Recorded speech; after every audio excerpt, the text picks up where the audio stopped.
Our job is just to give you the information and then to help build consensus around the things that you like. And if you'd like us to help or make recommendations for other folks to help you implement the things that you want, great. But we know not everyone's gonna like every idea, but we feel it's our duty to give you all the information that we get. So starting out, we want to just get the lay of the land and what you guys term everything. So the town center we divided into two different areas: the Easy Street core, which is comprised of the town hall building and parcels, Los Portales, and the town mall. And then we separately identified Carefree Marketplace, the Bashas Center. While they're all kind of in the same area, in our opinion, they have different purposes. The Carefree Marketplace is more of a daily needs situation, providing residents with the types of goods and services that they need on a regular basis, whereas the Easy Street core has a little more opportunity for some of the things that make Carefree unique. And this, I don't know how to turn it back down. I'll do this and zoom in instead. So I know you guys are all intimately familiar with this, but I do have this up here if we need to reference anything as well. Go back to that. Okay. So this is, I'm gonna quickly restate some of the stakeholder themes that we gathered when we reached out to people that are, some of you in this room, but also some of the folks out in the community, that there's a desire for activation, more shade, pedestrian comfort, and a unified branding for the town core. A need to balance the tenant mix to have more of an experiential and lifestyle feel and more dining uses. A theme was that there's some fragmented ownership and aging buildings that sometimes hinder the reinvestment that's necessary to achieve your vision. That there are seasonal fluctuations in the population, which is one of the things that makes it special, because you don't have a ton of people up here, but it does reduce weekday traffic and that impacts off-season performance. And then also there are opportunities in the form of public and private partnership structures that we can discuss and we'll discuss in more detail and get your feedback on. So the current position analysis, we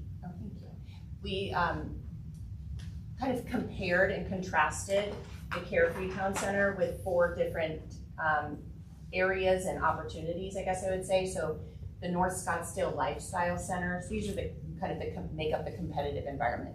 North Scottsdale Lifestyle Centers, so they win on convenience and volume. They're big, they're loud, but they really lack the intimacy, authenticity, and sense of place that we have here, and is something that we can build on. Mixed use districts like a Kierland, Scottsdale Quarter, those kind of things. Carefree has a smaller scale, much nicer natural setting, and the non-master plan character give a differentiated alternative for visitors. So that's another thing we can build on.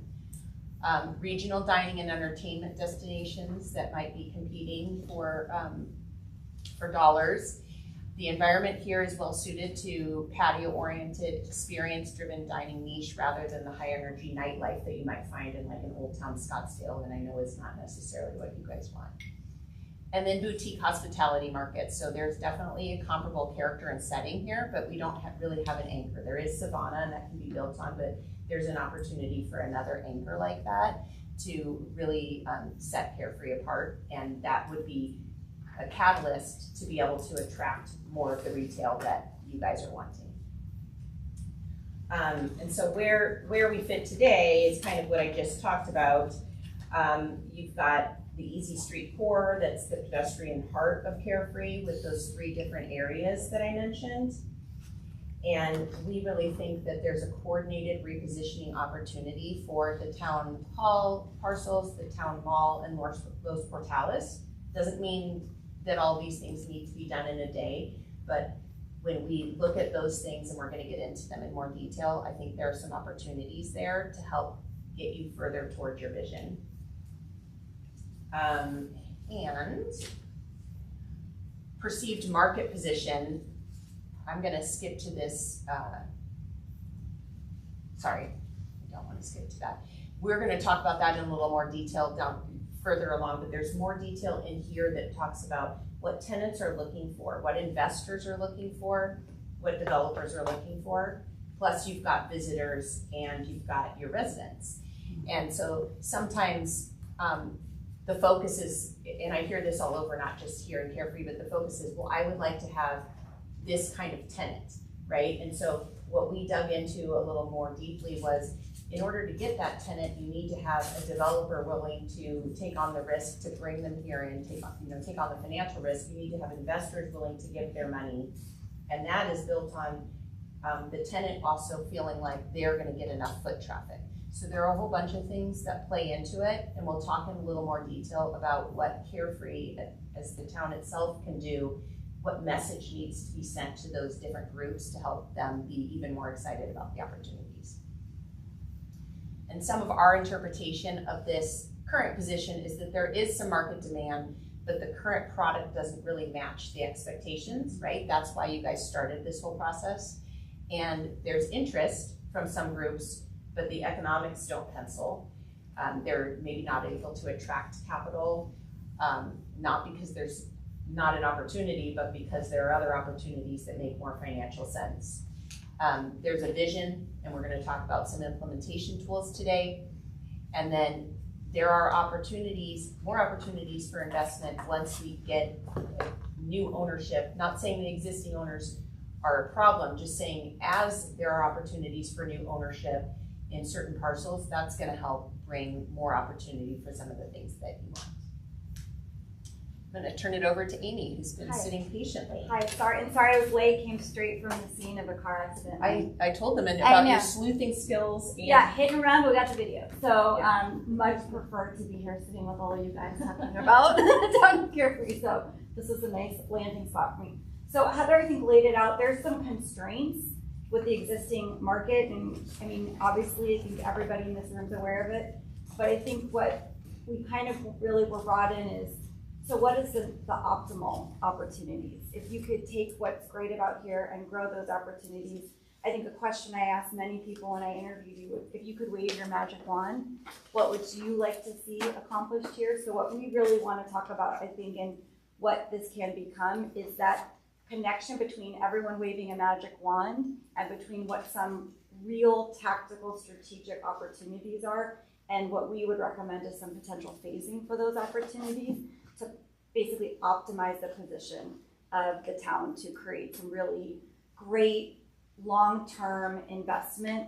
Heather talked about new ownership. It's really new investment that needs to take place, whether it's from current owners, new energy. We really need new investment, and it needs to be strategic. So as we were looking at the town, there was certain things that became clear to us. Obviously, some of the things that everyone agreed to really was kind of this vision for the community, which I think we felt was really exciting and encouraging because people really do love this pedestrian-focused boutique hospitality, wellness, natural environment. You have so many great bones. We talked about the sundial, the amphitheater, so many existing infrastructure benefits that are authentic to this community. So I think what we wanted to do was look at how to optimize those. So some of the kind of key takeaways, we thought, okay, what do we need to build upon? One of the things we really felt was important is this wellness and hospitality positioning. You kind of have it at two extremes. In the community, you have Savannah and the Boulders, you have Hampton Inn. So it felt like there's obviously a market for that because despite the fact that there's fairly low population density and seasonal population, those uses are coming here and thriving. So we did feel very clearly that there was a market. We talked with experts in the field and they agreed. So that's something to build upon. Local business identity, you have really, really strong, I would say, like the jewels in the necklace local tenants that are stars, would be stars in any community and obviously stars here. So what do we do to take advantage of those type of opportunities and grow them? Outdoor dining and pedestrian environment. We saw that something that can be improved upon is the pedestrian connectivity. So there's great bones and we need probably enhancements made to lighting, signage, sidewalks, circulation, kind of brass tacks things that will really help to create some better physical connectivity between some of these uses. To reduce, on the same vein, we really felt like some of these lower intensity service uses should probably, we felt things became really clear for us when we looked at Easy Street opportunities and Carefree Marketplace. And it became very clear to us that one is they're servicing two different audiences and probably should service two different audiences. And Heather and I, having both worked at both different types of development, commercial projects, Easy Street is really special, and it doesn't mean there shouldn't be service uses here, but they should be kind of kin and kit with what's happening and creating an environment that's pedestrian focused, local focused, boutique focused. But Carefree Marketplace, we want to reduce some of these lower intensity service uses in this area, and we wanted to see if we can move those types of uses to areas where you'd have maybe more parking, higher traffic, in and out uses, similar to what you'd see in a grocery anchored shopping center. We would like to also reduce kind of outdated facades, fragmented tenanting, we talked about that. And then adding, again, we talked about this, the signage, the branding, really looking to add some market dynamics that would allow for daytime and evening opportunities, whether it's through a series of programs that are done versus large single events that kind of consume the area. There might be a way to have smaller, consistent partnership events that bring that evening traffic more consistently to the community. And then we really talked about, enhancing the existing public realm, and any of these that you have that are honestly incredible and very well known in the valley, if not in the larger area. And then focusing on dining, entertainment, unique anchor tenants like a specialty grocer or a high-end grocer that's done maybe with some sort of experimental entertainment type concept that are appropriately scaled and appropriately scared residential density. So I know that scares everyone a little bit, but we are in the business of making recommendations and helping build different commercial areas that can help sustain themselves. And the way you do that is to have people here on a consistent basis. And the important thing is to add residential to do that. Optimal tenant mix and market orientation. So just a little bit, we wanted to kind of go through the target, what the perfect percentage target share range would be, and for each category, for each of the kind of Easy Street core and then the Bachelor Center. So food and beverage, that's obviously a huge focus. We see that should be 30 to 40% of the overall tenant mix, and obviously the strategic role for that is to have that evening and weekend activation, that kind of off daytime activation that allows for businesses to be more viable.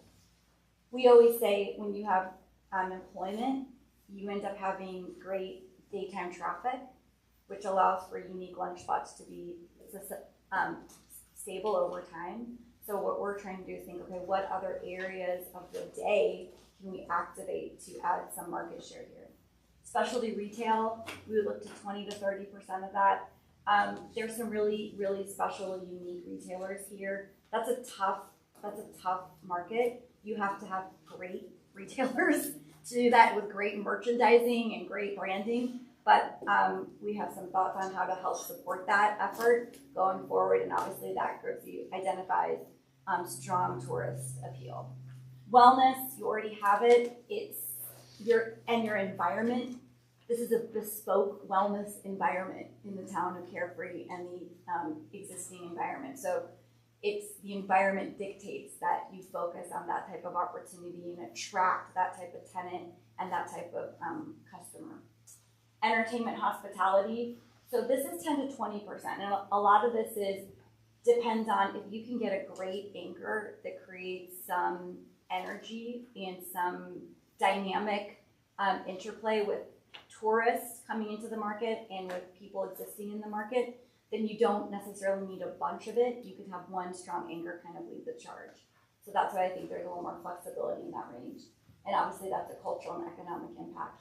And then essential services, obviously those would be daily needs. It doesn't need your kind of A1 frontage and visibility, but would need to have access to service and parking and all those other needs. So we talked about the obstacles last time, so I don't want to spend a ton of time on those. The main takeaway here is that we're going to get into, with your feedback as well, digging into the near term, midterm, and longer term opportunities. We know now that we've got to work on some of these infrastructure priorities, and I think that the key takeaway, which I wanted to post here, is that it can be overwhelming, like, oh, we've got all these things we have to do, but it doesn't all need to be done at once. And Steve's got a lot of experience in helping figure out the right timing for these things, and I think as a team, the leadership is in place to make things happen.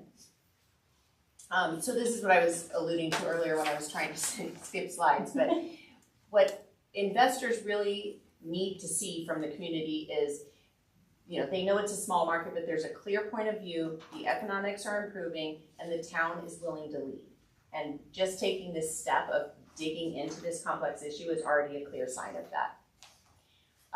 Developers need to understand that the town understands the feasibility and will help remove barriers without compromising quality. And that's where we're going to talk about the bid, the business improvement district, where we're going to talk about incentives that could help move the needle.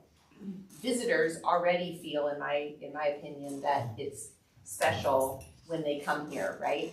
We want to work on making it easier when you're here with the wayfinding, and also finding more opportunities that make it worth staying longer versus maybe just coming up to see a specific thing. Residents, this is really about you guys, but you want to know, here's where I go regularly, but not just when there's an event, right? You want to have those opportunities to go back to places over time. And then the regional market, which is what we talked about, how we're competing with North Scottsdale and other nearby communities. We acknowledge Carefree has something special and different, and let's make it worth the drive, right? Let's remind them that once you come up here, you're going to be wowed and there's a reason to come back. And so it's not really that there are more audiences, it's that we need to find clarity and alignment. And I think we've found a few of those things as we've been doing our research, and hopefully we'll be able to find some consensus from the leadership here about prioritizing on the things to move forward. So business development, marketing, and outreach.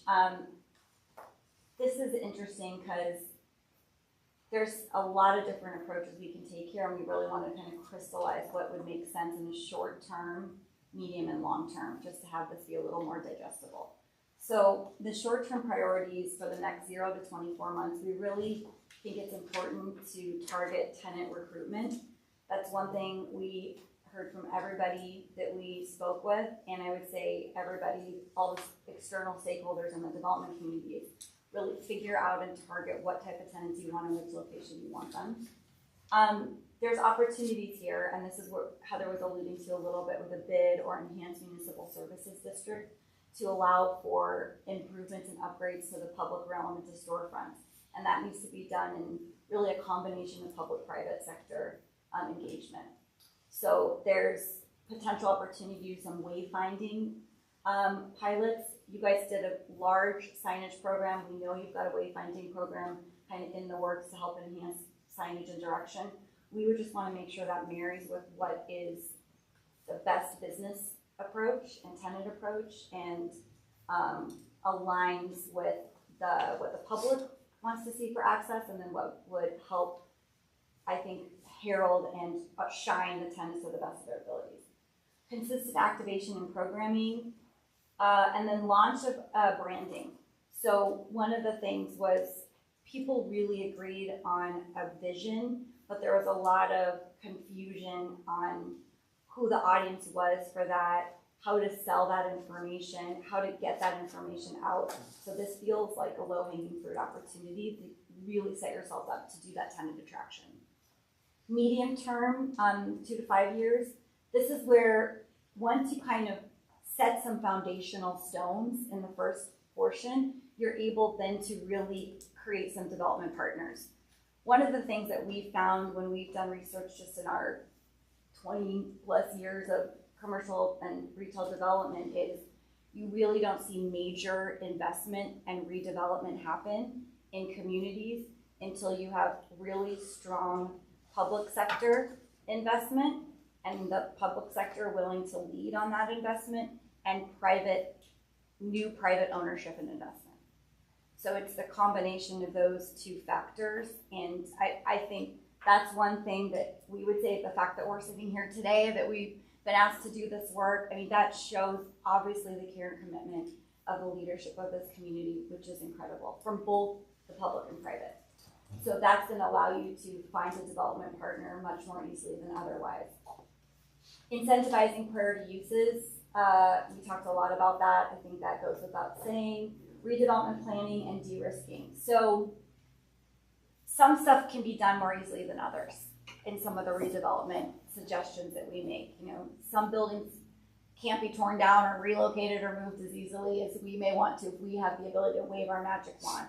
But we think there's some opportunities to do some really targeted redevelopment that will make a big difference, especially in a couple locations. Long term, this is where you really, because you're doing the work as a public agency, getting some really good branding, cleaning up the look and feel of the community, targeting your tenant outreach, finding a development partner, now you set yourself up to land a really important kind of critical anchor, specialty anchor, cultural anchor that will allow you to create a real market attraction. The other piece of that is expanded residential base to allow for you to build and maintain your own market to sustain what we're attracting with tenant mix. So we talked, this gets into a little bit the public-private partnerships. I don't know if we have one specifically. We do have one on the bid. So I'm going to do the summaries here because I think those encapsulate a little more clearly. In general, two different groups of people, two different general roles. The town role that we feel in this is to invest, set clear rules, enable some feasibility and analysis to be done, and to use it and look at assets to unlock some private reinvestment without trying to be the land planner or developer. So if you ever, so it's, oh, you know, I hate to say this, especially after the sad Super Bowl game on, my husband's from Boston, Bill Belichick's old line, do your job, right? So it's a little bit, and not to be trite, but it's a little bit that focus. Everyone has a very specific role to play in this. So we would encourage the town to invest in public beautification and public amenities, to modernize zoning and entitlements. We talked a little bit, I think, in the workshop and in this report, it goes into more detail about these zoning overlay districts. So, for example, I think we provided a couple examples to Steve, but North Black Canyon in Phoenix is a great example where I-17 and Sonoran Boulevard or Carefree Highway, where the hospital is, that is an entire zoning overlay district. I actually helped write that district and then developed that district when I worked at Westcore and Eastridge. And that really allowed, and so Scottsdale Fashion Square, same thing. We helped write that and then I helped develop that, which expanded and allowed for higher densities in a really concentrated area. There's other great examples that we talked about as well, and we're happy to go into those, but really what a zoning overlay district, it allows for special changes to be made in development standards and design standards to allow for a specialized development to occur in a very localized area. So we're happy to kind of go into that in greater detail or to help further explore that after this report is done.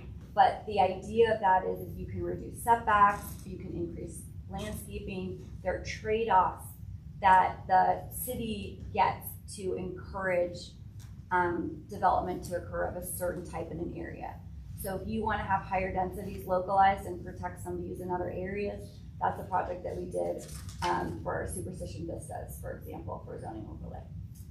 So that, just throwing that out there as an example, happy to, I know you guys, I think that Christopher Burns probably has some questions relating to that. He's already indicated as much to me, so we can get into that.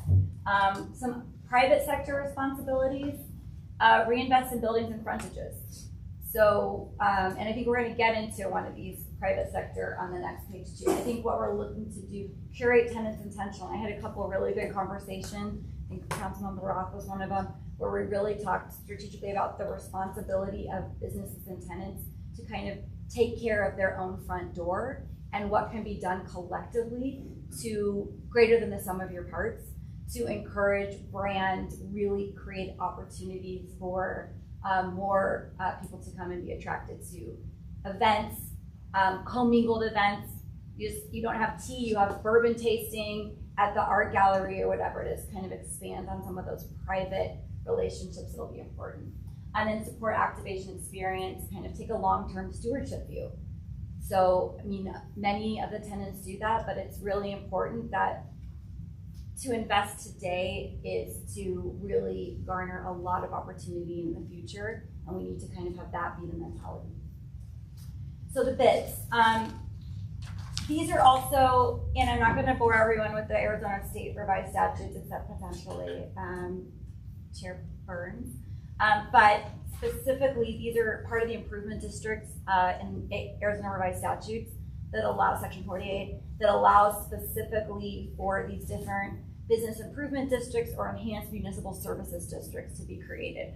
A great example, there's a couple of great examples. One, both of them in Phoenix, so I apologize for that, but one of them is downtown Phoenix, and they basically had a group, Downtown Phoenix Inc., that the city of Phoenix created an enhanced municipal service district through the state statute in Section 48 to allow for funds and resources to be specifically put into a couple categories. And those are hospitality, streetscape, urban design, transportation, parking, marketing, branding, PR, advertising, event facilitation, business support development, and community development.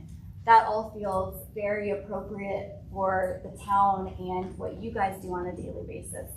So there could be a great opportunity for a bid or enhanced municipal services district to work. So the city would request that from the state.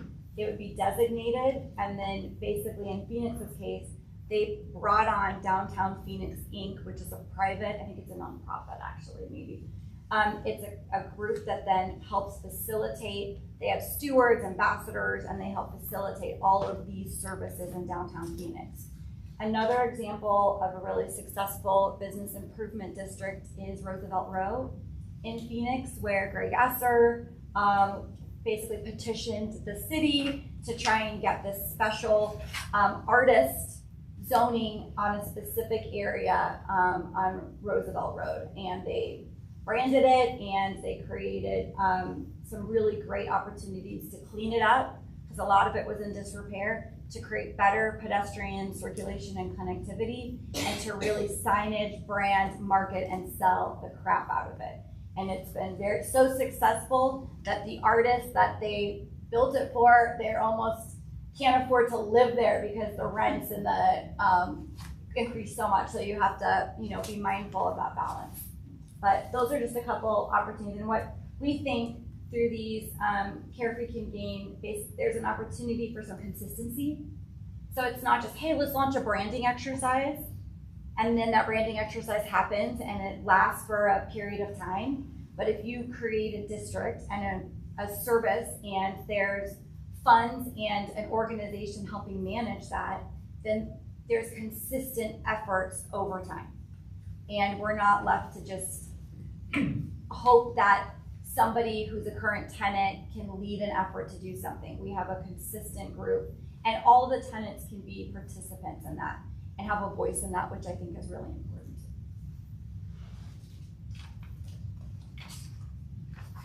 So in conclusion, I think, first off, thank you so much for being here. Thank you so much for talking to us. I think we felt really excited and really bullish about this opportunity.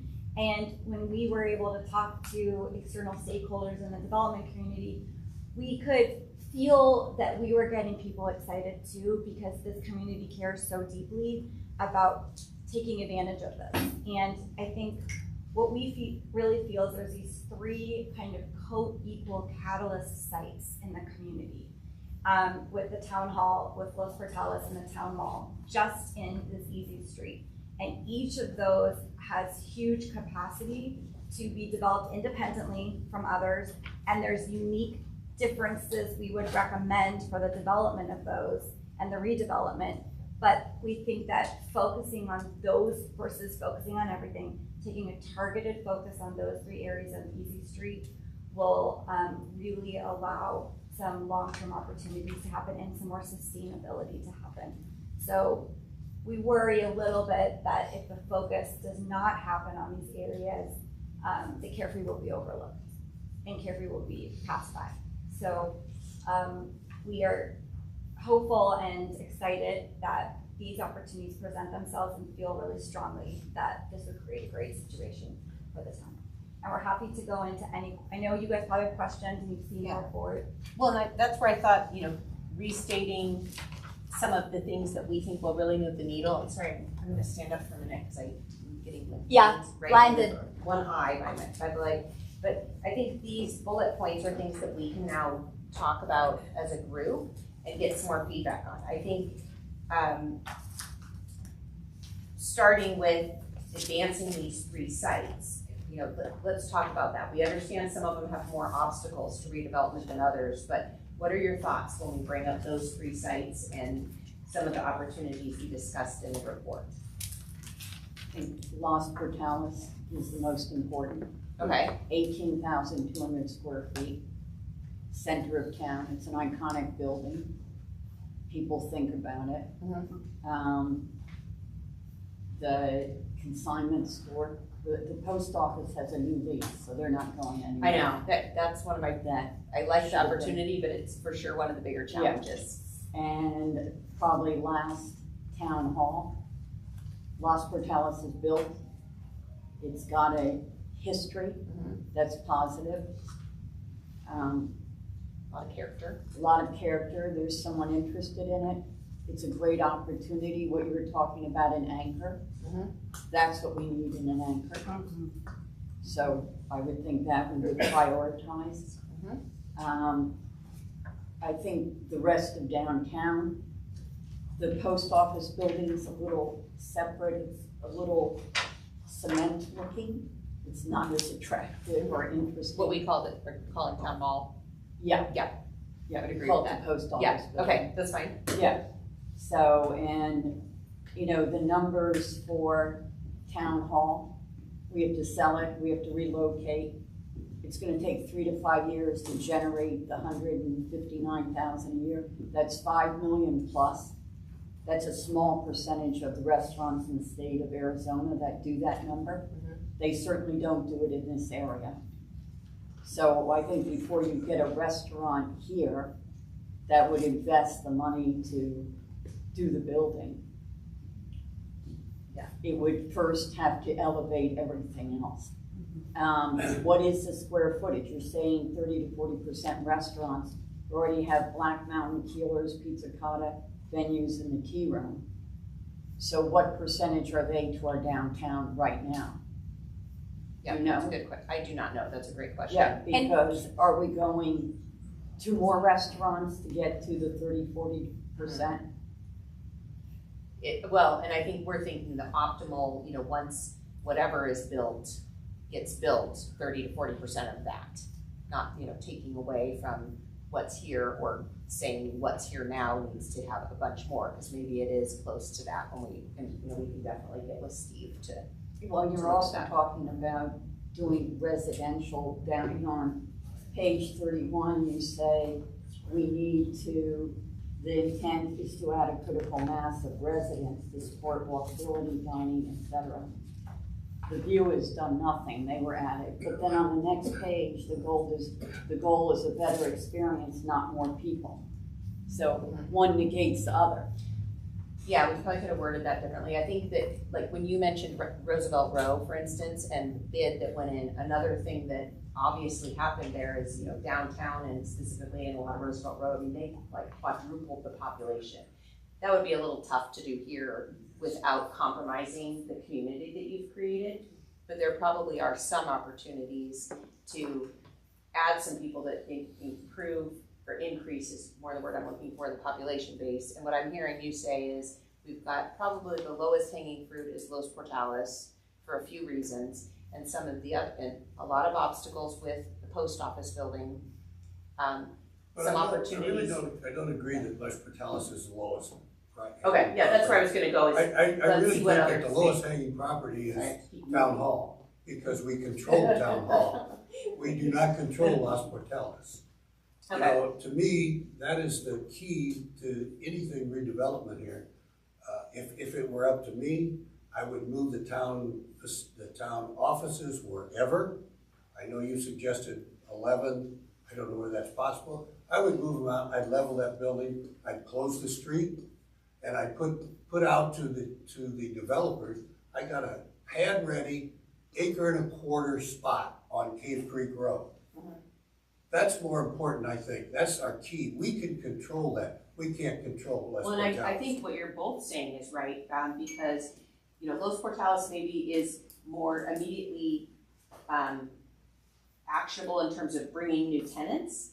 But the town hall site, you do have more control, but it will take more time to make it happen. And I think that's what Councilmember You're looking 3 Frost to pointed 5 out. years. to Yeah, it will generate- take I don't more think we're time, looking 3 to but you 5 can years there. start it and you have more control over what can happen with it. So I think those are both interesting.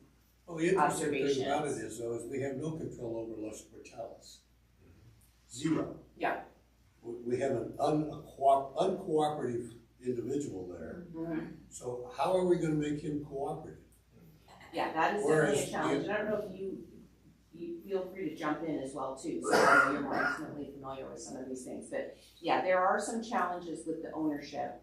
And I think that the opportunity and kind of why we stated it doesn't all have to be done at once. It's just, it's hard when you start a project like what we could look at for options with the town hall. And then, you know, Councilmember Roth is right, it will take a few years, but we can at least start the process, right? And that shows the town's leadership and willing to invest, willing to enable new development. And then we can still be working on some of these other things, but one doesn't have to become, we don't have to wait on one to do the other. Yes. That's kind of our point. We can see how we can advance them, and some may move faster or slower, or be harder or easier. If we know nothing else, we know things take a long time. And if we do things in series, it'll take forever. Yeah. And so Los Portales is probably maybe on the cusp, maybe not, seemingly so. Town hall is something like Mike mentioned, that we control that. And we have to do the analysis, you have to figure out whether it makes sense mathematically, in terms of cost versus revenue. But we certainly should explore it. And we didn't differentiate on what we thought was more important. I mean, Intentionally, because we think they all have opportunity. and we think, you know, in a perfect world, you push in on all of these. So, because it's going to be time to get a plan together and get a plan approved, especially for a public building. So Los Sorry. Portales, it seems to have interested investor, interested owner, so that may move. If we look at the town mall, I don't think either of those things exist today, and we don't own it. And we have a long-term contract with the post office has a long-term contract with the building. That's probably, you know, mission impossible. I'm not sure how we could move that. And we just It's thought, a great idea. well, and honestly, it's just it's a layman's view, right? We came in and we're like, why is that building sitting in the middle of everything and obstructing pedestrian connection, visibility, activation, opportunity? Well, I mean, but I would just say, hey, this is a huge opportunity. I met Lon, for example, and signed his petition, you know, or whatever it was, you know, to run for town council because of the post office, because I'm obligated to go there for my mail. That's as a right. resident. Yeah, So I think it's a huge it's a opportunity. touchstone for sure. But it's a For huge sure. opportunity, so as a resident, rather than it be, you know, a task and laborious that I have to go there to get my mail, you know, it actually could be something where I can run into the mayor at the pavilion, you know, for example, where I could be encouraged to go into the mall as a resident of several years. I've only just gone into the mall, or, you know, whatever it's called there, that building that's nearly abandoned, you know, for the first time, because I happen to have to park far away and take a stroll. So there could be a huge opportunity that as we run our errands to the post office, we could be invited in, and there could be whole engagement of community around the post office. To me, that's a massively missed opportunity. Yeah, we agree. I appreciate that perspective, because I wasn't looking at it that way, but I think that's something we should note and also consider. I know you had a comment too. Do you guys want to fight for it, or? No, that's fine. Okay, Rochambeau, or? Could I just get your name for the record, please? Sarah Emerson. Thank you, Sarah. Thank you, Want Sarah. me to go first, Les, or you want to go first? You go, John. Just a couple of comments. You mentioned Fashion Square and you mentioned Roosevelt and the expansion and business development that occurred there. There were specific drivers associated with that. Mhm. Roosevelt, the drivers were the location of Arizona State University campus downtown. Yep. The U of A Medical School downtown, and the resultant student population that was drawn to it and everything else that goes along with that. We don't have that kind of a driver here. Mm-hmm. With regards to Fashion Square, there were a lot of different drivers associated with that go way back to the early 70s, late 60s, early 70s, including it was a strip mall, Scottsdale was exploding, and there was a lot of demand for something that was different than the Goldwater store, Yeah. et cetera, et cetera. Again, we don't have those drivers here. Right. And one of the things that I thought was missing in this report is some attention to that. What are the drivers going to be that get us to where we want to be, regardless of what that looks like for a moment? Because everybody here has a different opinion, in my opinion, as to what carefree ought to be, right? There is no consensus view that I've heard yet as to what that ought to be. But there are some fundamental drivers that need to be associated with how we move about this. And particularly in terms of your private and public partnership. Mm-hmm. I totally agree. The initiative for that, the champion of that, if you will, has to come from the public sector. Yeah. Has to come from this town, and has to come in terms of resources that are committed by this town. Yep. To do whatever it is that we end up doing. Again, there is very little in here from a strategic perspective. From a strategic perspective that addresses that. There's a lot of good aspirational stuff in here that I totally agree with. But again, I like to see where the rubber hits the road. You know, what are the transactional pieces that get us there? What are the actionable pieces that get us there? And so maybe we can have some more conversation about that. And I think that's a good point. I think the drivers that I see that we did include are talking about having a cultural anchor or an entertainment anchor, right? You are exactly right about the universities in downtown, and they've done the same thing in downtown Mesa. Like, that's probably not going to come here, but what is the similar thing? Is there more of a museum expansion or something like that? And then also residential, which has been instrumental in a couple of those areas.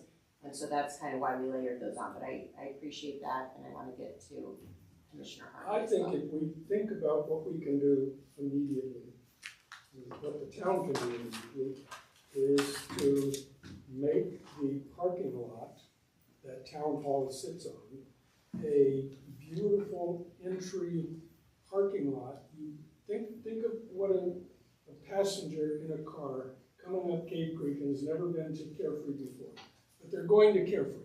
They come up Cave Creek and they see this beautiful arch, which nobody else has. They go under the arch, and then what?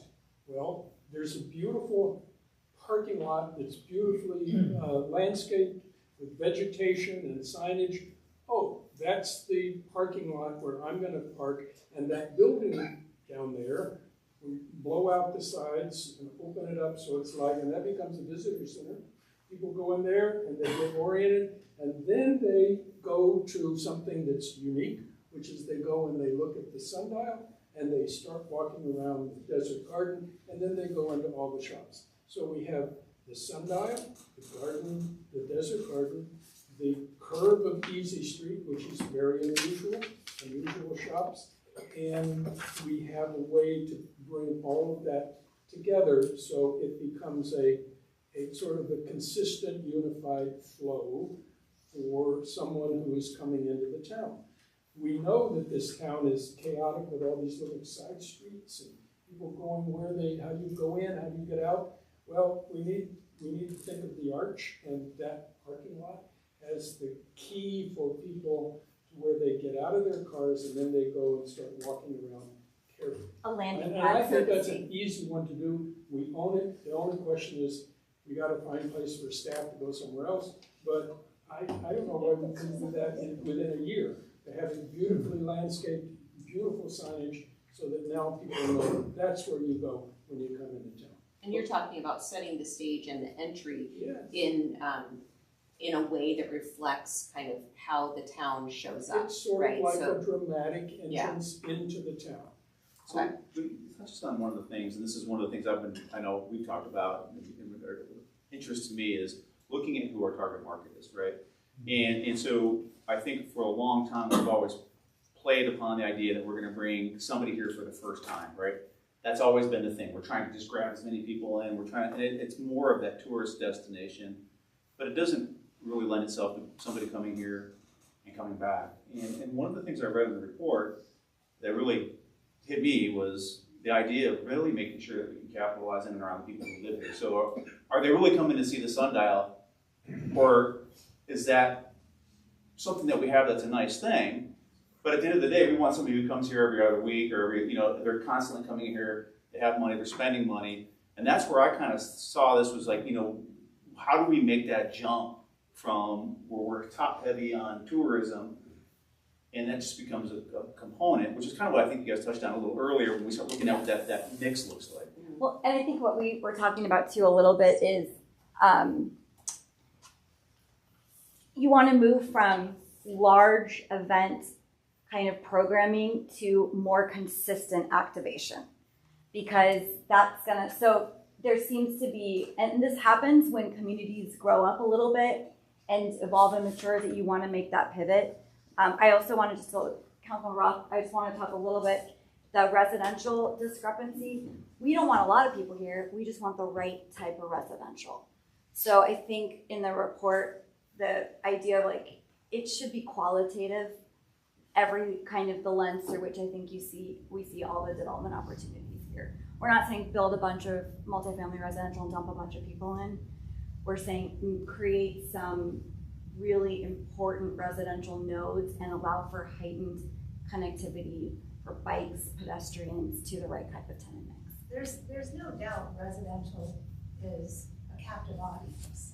So that should not be argued at all. That is a fact. And I've met probably a handful of people at the View who love the fact that they can walk to dinner and walk around town. They don't have to get in their car. They can have wine and not have to worry about driving. Yes, so I would say that the problem with the View is that they have like 30% of the units that are just not willing to sell them at the proper price, I guess. They're coming down. Yeah. So Yeah, that's a good point. We have enough developable space for any more, a few hundred more units, but not much. In the downtown Oh, no, area, to build condos, is not a lot of space. We're most, we're talking a couple hundred more people. Yeah, so we have a finite palette of land. Yeah. And so there's a proposal for what's called the Vista, just across the way, so 30 units. Of course, we have the View, which is 30 units. And if we decide to build residential elsewhere, we're going to consume potential commercial property. We're going to consume potential parking property. Or you're gonna have one way integrated parking with a residential development. Okay, well then you have to put it underground. Yeah. Or maybe, our neighbors are also going to, we're a small town. And so Cave Creek is building a bunch of residential right on our border. Those folks will come here. Okay, they won't be able to, they won't walk here, but they're within. Yeah. Yeah, that also. I would say steal those people for sure. Scottsdale on Pima Road will build, I believe, 4,000 houses eventually. That's a great point. In Scottsdale. That's a great So, point. We talked a little Okay, bit about. that is a residential without compromising who we are or compromising our limited real estate. Yeah, you're almost, because of the growth happening in your borders, almost infill, where it was like outskirt So property. then we before. need to find a reason for them to come here. That's right, and so, And I believe that reason is restaurants. or, Restaurants bring Yeah. people. Yeah. Okay, and if you get enough people, then maybe you can have some shops, et cetera, that come in eventually. But to me, the easiest thing to bring people here is restaurants. And I'm sorry, but that's my opinion, and I think that acre and a quarter over there is a perfect spot for one. If I were gonna do it myself, I'd put a Starbucks there, but I know everybody in town would go crazy. But that brings people. Yeah. And once you get people here, then you can have them enjoy the place. But if you can't get them here, I'm sorry, I don't think the Sundial brings them here, just my opinion, okay? But Keeler's, I think that brings them here. Yeah. The Tea Room, I think that brings them For here. sure, yeah. Okay, so it's some key restaurants, I think, if we can bring them into town with a partnership development by the town. Town's gotta put some money up. If the town's not willing to spend some money, you know, we're just kind of blowing smoke here. Right. You bring up a good point. I mean, what is it that we want to be known for? Like, what is it when somebody says Carefree, and everyone comes to the top of it. Carefree is known for what? The Sundial. Carefree is known for a garden. Carefree is known for its restaurants, right? I think that's kind of the question I think you're talking about here is what is that? And is it known for its environment? You know, John, you said something that was interesting about not having a driver, but when I read the report, one of the things that I was looking at was the competitive differentiation that they put in there. And the competitive differentiation or driver, and I know what you're talking about, it's a little different. There's a key thing that just brings people, right? That you can play off of, but we also have our market differentiations that we need to be able to play off of, and that is one of the things they brought up was the idea of really making sure we build on the real brand of Carefree, which is this desert community and how that really fits in, and how we best maximize that and integrate it into the commercial. Yeah, let and us so, state what we have in there. So on page 28, because you said something really interesting, where you're like, everybody disagrees on kind of the vision, and we didn't find that necessarily to be true, and so we kind of crafted what we heard from everybody on this kind of 4.1. This was what gave us a little optimism here, is we could kind of get our arms a little bit around. And let me just read this and see. Do you want me to do this one, and then underneath it too, this kind of subject. Yeah. So the statement of like this optimal competitive position, that Carefree's optimal competitive position is as a boutique, wellness-driven, hospitality-supported destination with curated dining and specialty retail, designed for year-round appeal, high-quality experiences, and long-term economic resilience. Let's pause there for a second. Like, what do you guys think when you hear that? Do you agree with it? Do you feel like it just needs to be tweaked a little? Yes, ma'am. I agree with that, but I think that currently that's not where the town is. Yeah. And that's why that's the optimal This is- one. yeah, That's this where is we our- want the town to go. Yeah. So I kind of agree with Mike that if you have the really good restaurants, then people come. Mhm. Then the tenants that are around there, the rents go up, better retail comes in, we don't have as many of the things where we don't make any money, right? Because they can't really afford the rent. So it's kind of like you start with one and that kind of builds on everything else. Now, we are gonna have the signs for the wayfinding, which will help. Hopefully with the facade program, that is also going to help, because then you've got like really good restaurants, like, it's kind of a sad looking building or place, I don't really wanna go there. So it's kind of like, what's first, the chicken or the egg, right? So hopefully we will have something like at Los Brutales, the town hall.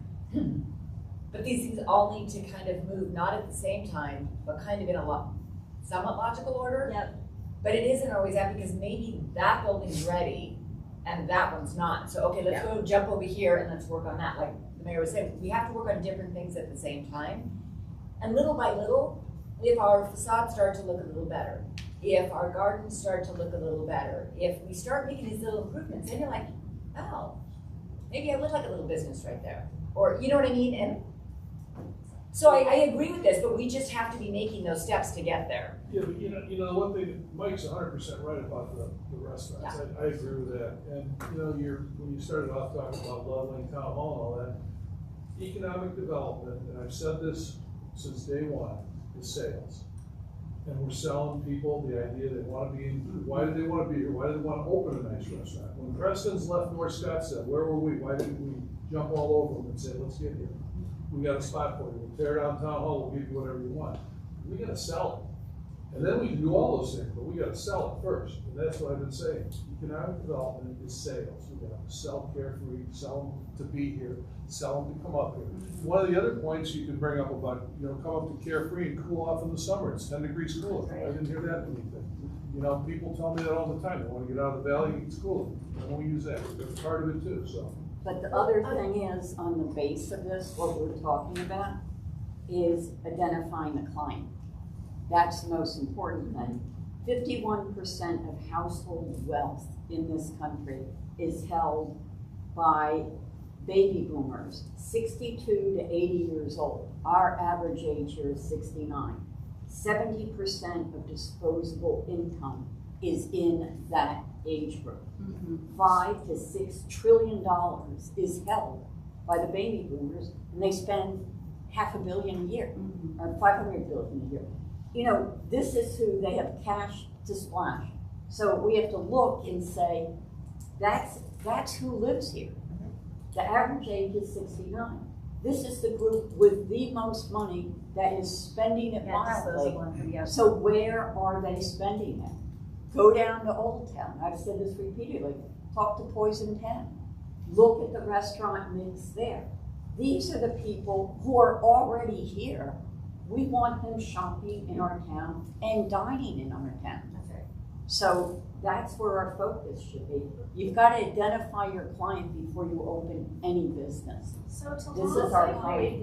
that they come from restaurants, but we want them to do more than just Yeah. come, eat, and go. One And that's shop. where the little shops are. And I think of this like some other towns I've known around the country, which have lovely little standalone shops. They're not a branch of Nordstrom. They're not a branch of some other large. They're local. They're They're a boutique. specialty Boutique. shop. Maybe they handle, they offer men's casual clothing for a desert climate. So you don't have to run down to the mall. You don't have to order it online. You can have a nice lunch at Keeler's and then walk over and get a pair of slacks or a pair of hiking boots or But you whatever. gotta get the people here first. And, look at El Pedregal. That's just folded, okay? Shopping has changed dramatically. Oh, It's Amazon and other things, it's very difficult to have little boutique shops in a town like this, way out in the hinterland, so to speak, for somebody that lives down past Carolina, all right? Unless they've got another reason to come here. They're not gonna come here to buy a pair of slacks. They're gonna go to Fashion Square. They got a better choice. But I'm saying they come here for lunch and then they walk around town and buy something at the shops. And this But is we're a gonna have the refined, opportunity I though, don't with this disagree gets with developed with by Legend Trail, they're gonna much prefer to go north with less traffic and everything else for That's shops right. and restaurants than they are to go south, so. and what we see, the part of this in this 4.1 is this is an alternative to the busyness of everything south. And a refined kind of specialized alternative. And we're not saying get a driver and you're good. Get a bunch of restaurants and you're good. Fix the parking and you're good. Add a bunch of restaurants and you're good. It needs to be a careful culmination of all of these things. Well, and I agree, and I think that's A merchandise. what we're getting at. You can talk about, well, we need another restaurant. Well, I don't know if we do or not, because there's such a thing as called supply versus demand. Yeah. And you may be at your 30 to 40%, quite frankly. But if you have a coalescing piece of something, whatever that is, within the town center, that begins to attract other developers, other businesses, etc. I agree. Prescott grew because they had a central town square, and they had something called Whiskey Row, and everything grew around that over the last 30 years. How do I know? Because I've been here longer than that. Yeah. And I used to go up there a lot. There was a place in Northern California, and I've forgotten the name. It's a little town that is a replica of a European village. And you would Solvang. Solvang? Yeah. Danish. And you would be well, Danish is European. So, You speak Denmark, I feel in Europe. Yeah, it's great. And it's right outside Pasarola. You can go do a wine tasting and then hit a little European village. and people drive for miles to go there. Yeah. And not only just for the afternoon, they will spend a day there, they will spend 2 days there, etc. So, what is it that attracts people here? I agree, people vote with their feet. You know, and how often do we, I'm the first one to acknowledge, how often do we use the services in Carefree versus going down to Statsville Quarter or Kierland or wherever else? I'd say maybe 10% of the time. Why? Because there is nothing really here that is out of the ordinary. Oh, but there absolutely no. Well, That's what we need to What bring. is unusual, That's not wrong. we have something that nobody else has. What's that? We have that amazing desert garden, which is the second best next to the Phoenix Absolutely. botanical garden. And the garden, But wait, and it's the kind of thing that you can go into a restaurant or sit in a bar and then you're gonna walk around the desert garden. I'm You not gonna can't spend a do lot of that money. anywhere else. There's nothing like that. we have a Like, couple, we go to Patricia's Pizza frequently and the new La Cucina frequently. We go in the restaurant, we finish, we get in our car and come home. I have no idea what shops are in that shopping center. It's completely uninteresting. But we have something very special, and I don't think we're focusing on how unusual or maybe how but it's a little, unique. it's a little passive. So the garden is Yes. beautiful and important. The sundial is unique and iconic, but they're passive experiences. And so what we would recommend is activate those in Yes. a more Yeah, consistent way. Do a little pocket concert in the park, in the garden, and do a relationship with, get into some sort of part, like with the MIM or Ballet Arizona or whatever it is. We do some, and don't do a huge thing, do tiny, work with a local community college or local artists and activate that where people use your business improvement district or your enhanced municipal services district to allow for you to lift the locations for alcohol zones, right? Make it everywhere around the garden and everywhere around the sundial, and you have each participating, grab a pastry and a glass of wine and take a tour through literal gallery that you set up in the garden in some relationship. So what we're saying is you have incredible bones. They have not been working in tandem with each other. How do we get that sort of thing activated? How does that get started? We have recommendations to do that, and we're happy to kind of. Little coffee kiosks set A up lot of inside the. Yeah, and I'm sorry, we have, I mean, you guys back here, and I know we had someone over here too, but John, I think your point is great, and we're not trying to discredit the incredible pieces in this community. I think what we're saying is they need to be enhanced and activated so that they are more than just a passive experience. So I do understand there's elections coming up, and I don't want to reinvent the wheel, because I'm sure it's research you and the mayor and council members have already done, but are there existing legislative priorities at the state level and or at the national level that we can plug into? Are there Arizona tourism priorities? We're a lot nicer destination than Sky Harbor. So between the Grand Canyon and Sky Harbor, we should be the destination place.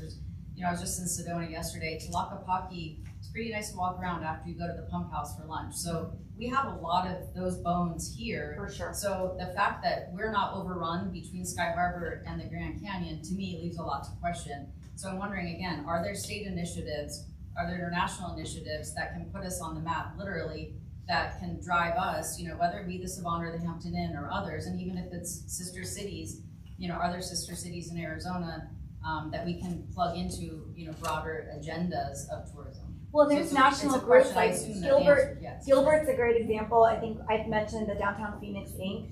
So there's a group that meets nationally multiple times. And I know Amanda Elliott, who ran kind of Downtown Gilbert for many years for the town of Gilbert. She was the representative that would go to these conferences and help sell brand to Councilman Johnson's point, sell and brand the opportunities in Gilbert, but also start to learn some best practices and legislation that's happening nationally and regionally to allow for opportunities to come to Gilbert. So I think that's definitely something we're recommending if that's a future next step, and that's probably a responsibility for the town to look into some of those opportunities and partner with the business. Yep. And I'm sure Steve does a lot of that. I know he does. So But I think there's a way to have it hyper-focused on like a main street downtown. I think it's a really good point. We You have, know, from my perspective, where you guys can be very, very helpful is to take what you have and begin to compress it a little bit. And what I mean by that is Carefree cannot stand still. In other words, take a lot of time trying to figure out who he wants to be and how do we get there. While Cave Creek, the northern part of Scottsdale, and the western part of Phoenix is moving ahead at a very rapid pace when it comes to business development of whatever businesses they are developing. We cannot afford to continue to quote, analyze, debate, discuss over the next 24, 48 months, etc., as to where we want to be and how do we want to get there. We need to, and I agree with Mike in one of his points, we need to be moving now. And we need to be taking it step by step by step. And again, that requires commitment by the town, by the council, for resources. But we need to have some specific things that we decide that we're going to do over the next 6, 12, 18 months, where the residents and everybody else can actually visually see that things are happening. Because to continue to debate, to analyze, etc., doesn't get us anywhere. It might make us all feel good as to, you know, tweaking the vision, tweaking the action steps, etc., but it doesn't get us anywhere. We've had that arch there now for years. Yes, we've got a residential development just east of here. That's only going to get us best case scenario, since it's got 31 lots, and you assume, and I'm being optimistic, that you're going to have 3 people per household. That's an additional 100 residents. Are they going to move the curve when it comes to retail spending? Absolutely not. So I think I've made my point.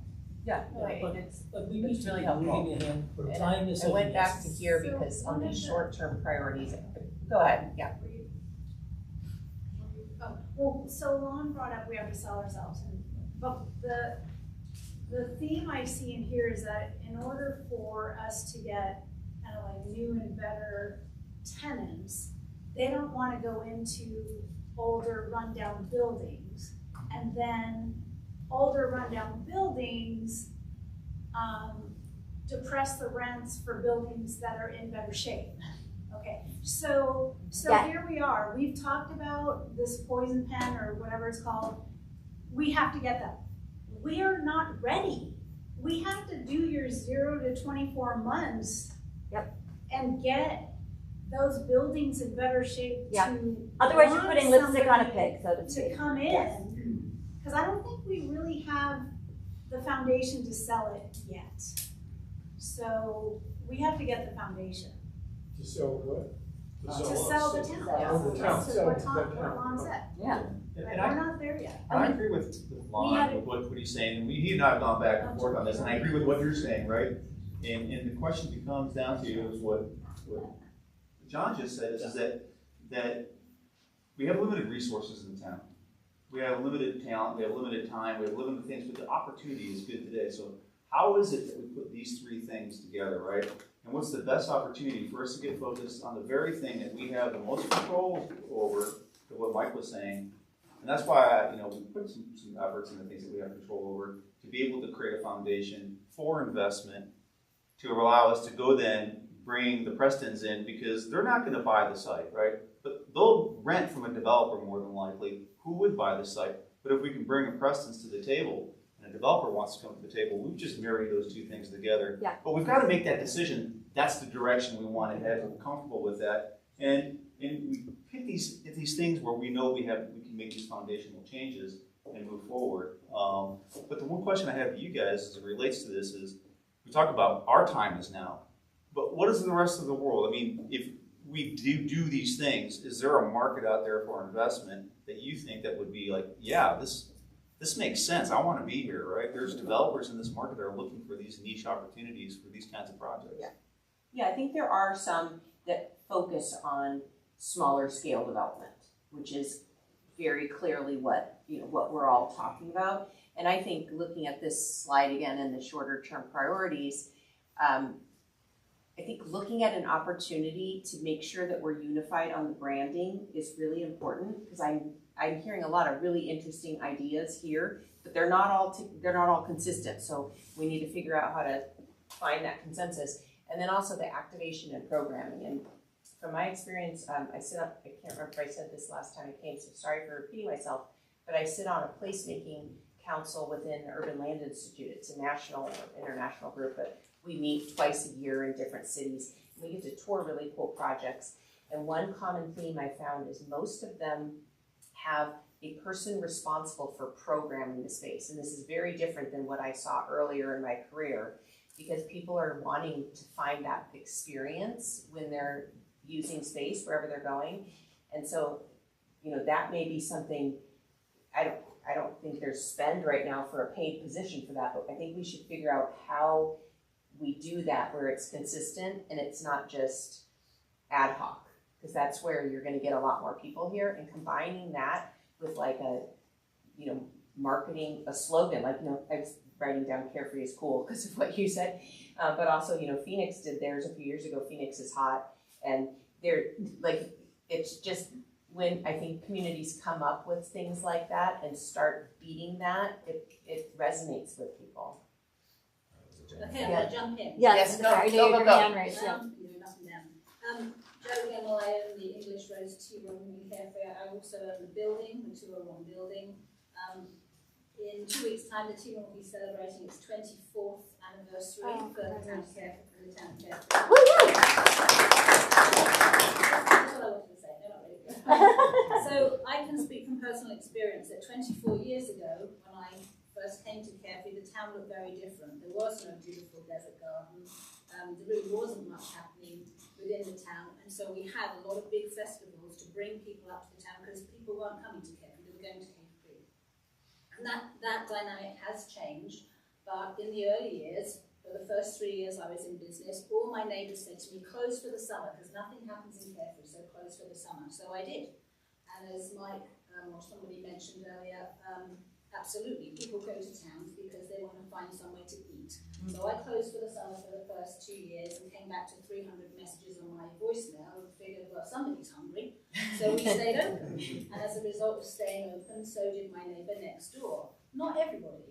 Now I'm a landlord and I have tenants in my building who have also been there 25 plus years, and I'm honouring their leases, which says that they pack up shop and they go home in the summer, they disappear. And so does half of Carefree. And that's the part I think we're forgetting, is we can do all these improvements, but what do we do to target the landlords, to target the tenants, to make sure that there's something open when you put all this effort in? Because right now, everyone operates independently in town. In town. There is no uniformity that says you must be open 9 months of the year, you must be open 12 months of the year, you have to be open on a Monday. Good luck finding anything open on Monday, including my restaurant, which is closed on Monday. But unless we actually start to work together and say, does the town know how many businesses shutter up for the summer? I wonder how much percentage of our market share that is. Probably, I'm guessing 50%. So we put in all this effort. The restaurants stay open because people do have to eat, but people don't have to buy a souvenir from Arizona in the middle of the summer when it's too hot to walk down the street. And as Les said, absolutely, I bring a lot of people to Carefree. But they don't go shopping around Carefree after they've eaten in the tea room. They might go to the store beside me, and especially in the summer, they get in the car and go home. So I know that, yes, there's a lot of people about, but I don't know how much I'm helping the rest of the town because it's not easy to get to those places. But I also have huge store frontage in my building that's closed from the end of May until November and looks terrible. But there's nothing I can do about it at this point because those people have been in that store, in that building for 29 years. And that's part of, I think, what we're talking about, of creating these kind of improvement districts or business improvement districts, or where there's going to be enhancements made, but there also has to be standards agreed to, right? And so that's why there has to be private participation. So it's kind of a public agency saying, we allow for this to happen, we allow for the creation of this, we'll help provide funds and services to accommodate this enhanced area. But in exchange, the business community needs to align forces and agree to some standard operational and maintenance issues. in the case of the store frontage I spoke of, they have another store, so they have a perfect reason for going somewhere else because they operate a store that's also seasonal. But I think a lot of the issues I see with smaller, independently run stores is that they don't realize how hard it is in the summer because they come during the winter months because they're here on vacation, or they've just moved here, they love Carefree in the winter months. They think it'd be great to put a small boutique or whatever in the town, and then suddenly realize that money you've made in the first quarter or 6 weeks, that better carry you through the summer or you're really going to be hurting. And the rents don't change in the summer, the rents stay the same. So again, unless the town or private sectors are prepared to do something to prop that up, you know, things do not do well in the summer because there's just not the foot traffic. We had a question in the way back, I think. Did you still have a question? Yeah. My question is how many of you salespeople are talking to Shay and this other new development that's going in to find out who their demographics buying their houses, and then so you know what to build for. If there's going to be 4,000 new homes, I got that they're not going to be in Carefree, they're going to be in Scottsdale. But who are those people going to be? Those developers are already trying to figure that out. Can I get your name, sir? Ray Carvin. Thank you. So when I worked with developers, that's what we worked on. We worked first on our demographics. Who are we selling to? What kind of houses are we building? Well, that's a great point. And I'm not a salesperson, but that's a great point. And I think Commissioner, Council Member Roth brought it up earlier when she was talking about demographics. Because specific ranges of demographics pursue different things. Exactly. Right? And we need the younger demographics in here if we're going to live. Right. Survive. And so what is somebody who's 65 and above? Let's go 65 and down. Or 65 and above, because that's basically the demographics here, or 55 and above. Right. In addition to ED, what do they need? They need healthcare. They need DME. They need healthcare equipment, durable medical supplies. They need a pharmacy, the only pharmacy, two pharmacies we had here. Well, one on the edge of Scottsdale closed, it didn't close, but it doesn't provide good service. The other one on the corner of Page Creek Road and Carefree Highway did close. So if you want to pick up your prescriptions now, you know, if you want to stand in line for 25 minutes and half the time have Walgreens tell you the pharmacist is not duty that day, you drive down to Greyhawk or Walmart, place like that. Yeah, Walgreens, Target, CVS, etc. CVS. So, I mean, one of the things that when we talk about how great Carefree is, and we've got this little garden in here, etc., and we ought to coalesce our developments around that. Let's talk about the demographics. Let's talk about what the people who live here or who live around the periphery, be that Desert Mountain that way, because that's in Scottsdale, etc.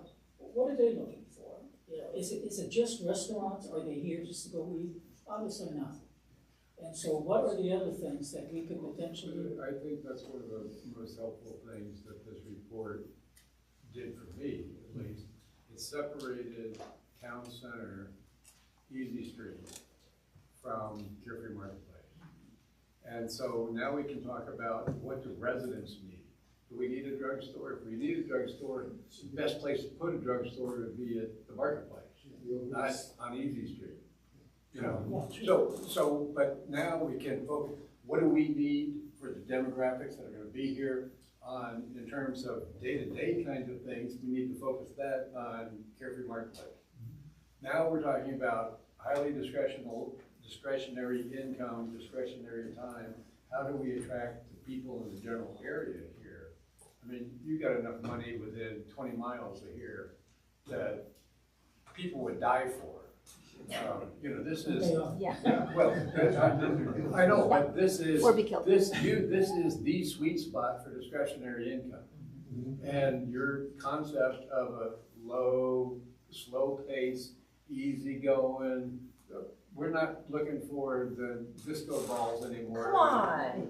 But this is an alternative to that kind of hustle and bustle and craziness. Exactly. Yes. I was down at it's an escape. You know, the Carolyn yesterday and last night for dinner, and it was, you know, it's happening and all that stuff. But boy, I don't do do that a lot, you know? Yeah, that's an exhausting Wednesday night. Yeah. So I'm like, I know we had someone, but you, and then I know. Arnold Olduck, yeah, I think we also need to be an alternative to Cape Creek. Yes. Which is exactly what you're saying. We Exactly what you're cannot saying. be a Cape Creek. For sure. So let's be the alternative. The other thing, and I walk my dog probably every day with her when I go to the post office. And we do need to enhance desert gardens. We had a storm a couple of years ago. All we did was tear the plants up and never replenish. I think we need, I have people I talk to people all the time walking around. They like it, but they'd like to see a better experience. And I think we can do that by bringing in somebody who's got horticultural experience to enhance our garden. Because I think, like Joe said, they come in, they get in the car, we want them to come in and walk around, and happenstance they might buy something, likely not. But still, the longer they stay here, the better it is for us. So I would recommend, one, not be a Cape Creek, be a compliment to them. And the other thing, let's go and enhance our desert gardens, because I think we need to look at what's missing. We haven't done any kind of storage stuff since we had the storms 3 years ago, and we lost all some lands. So we sort of just fixed it, but we haven't really fixed it. Well, you guys, I hate to say it, but you all sound like you agree. Yeah. And so, I mean, we have in this next section, Carefree's niche, an elegant desert village for relaxed, curated living. Carefree's competitive advantage is not scale, nightlife, or national retail depth. It's a combination of affluent demographics, authentic small town character, desert setting, gardens and open space, proximity to North Scottsdale and the North Scottsdale market without its intensity. But the other thing you could do, you're talking about the garden and saying it's our identity, is you don't tie the gardens to the stores enough.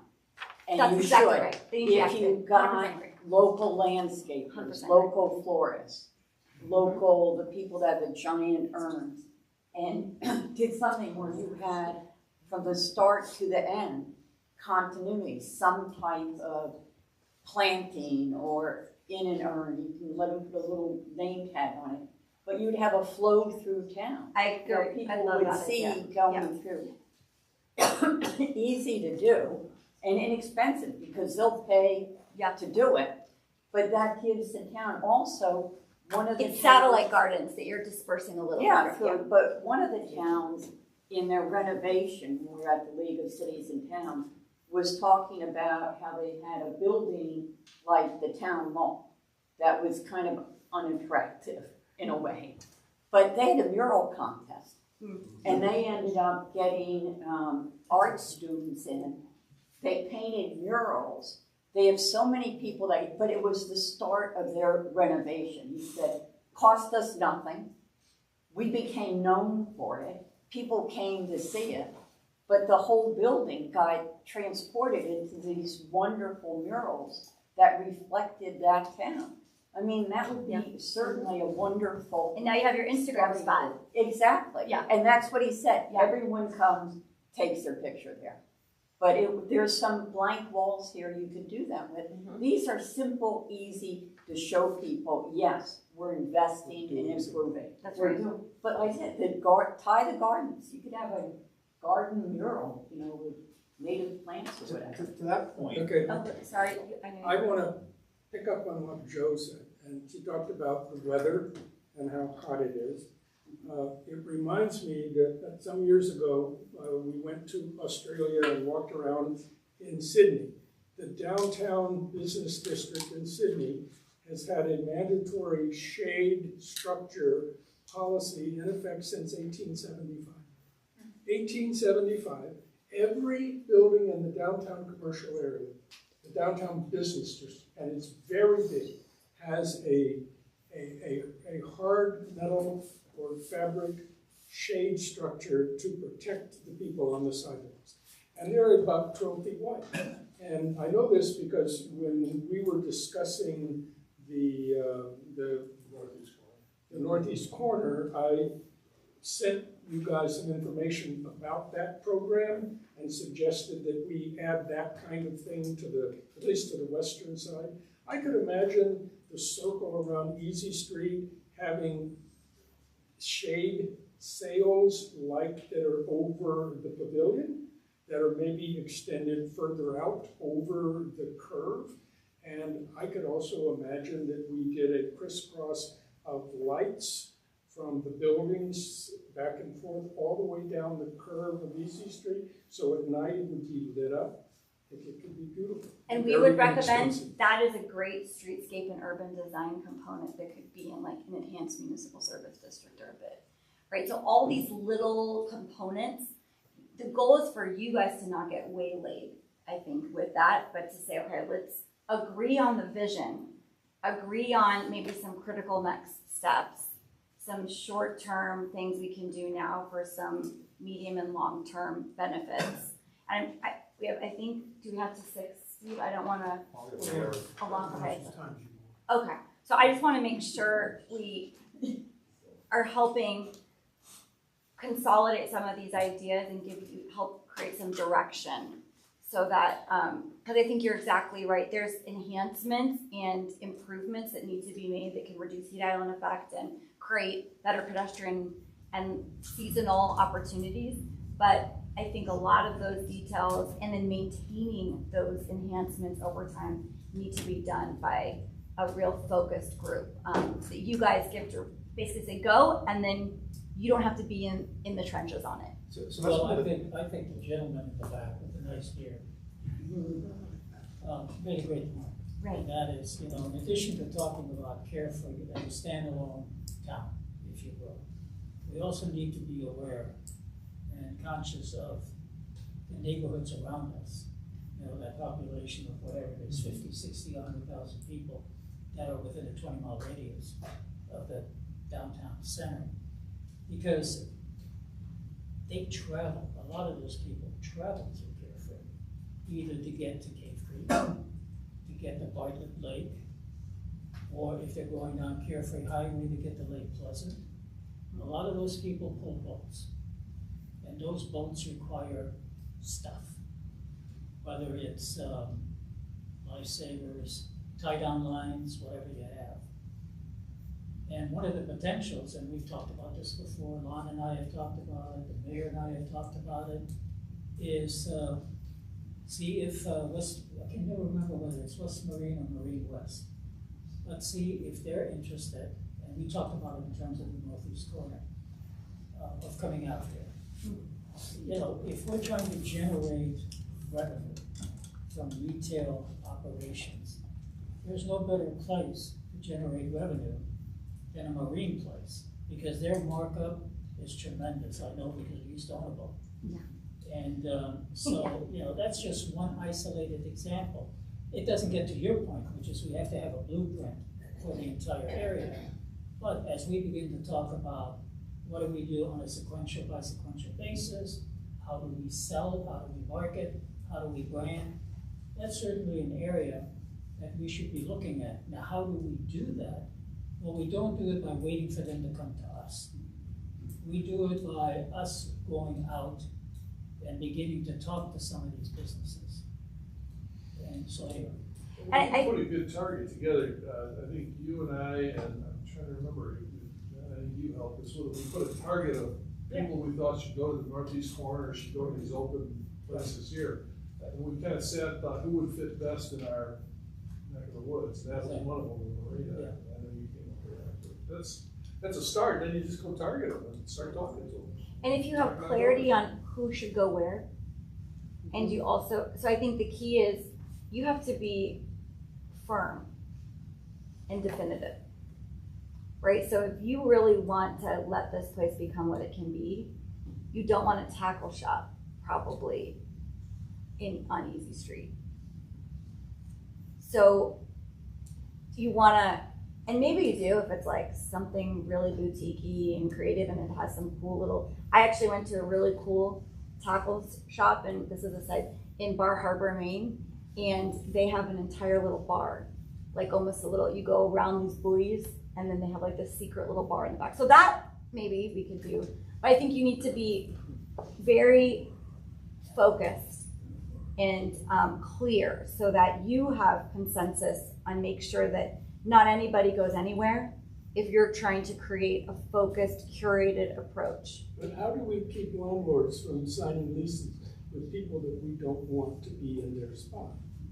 Do we have the Sorry, ability to do I know, that? Commissioner Burns. No, I think that that's a Good transition. yeah, to a discussion on the business improvement district that I would like to get into. I mean, I assume that Scottsdale Fashion Square is as successful as it is, and Kierland and Scottsdale Quarter, because they're under unified ownership with unified standards. Sure. And incentives to get tenants in and, enforce, as we were talking about. You were talking about the summertime closing for 3 months. So what our biggest deficiency here is that we have too much ownership in too small places, with people going off and they're doing their own thing. So I'm wondering how you get things to curate tenants, enforce standards, raise revenue. Are you using carrots or sticks? So I think the interesting piece is this is really a downtown Main Street. So you can't, and it's in a beautiful lifestyle environment. So I think part of the mistake even I made when we were doing this, and part of it was we were educated by some of the developers and consultants we talked to. They're like, this isn't a lifestyle center. That's not the comparison. This is a Whiskey Row. This is a Roosevelt Row. This is a downtown Gilbert. It's disparate ownership on a main street. It's a downtown that has grown up haphazardly over time. And so I think you have to take a page out of those type of examples. And one of those tools is they have Downtown Alliance Group, nonprofit private group that gets created. And that group helps set some of those standards for hours of operation. Let's go. How do you move Portales off the dime? I create a business improvement district. I assume that it's voluntary, or is it mandatory? Well, I think you could probably craft it different ways. My guess is you probably can't force people to participate, but you would probably want to offer incentives like enhanced municipal services. Like what? Trash get picked up twice. We don't even have a trash. Sidewalks maintained, landscaping, extra landscaping maintained, lighting, signage, whatever it is. I don't think you've moved the owner of Portales. Yeah, but I think this is the way these things typically work, right? Is you get into a majority rules kind of.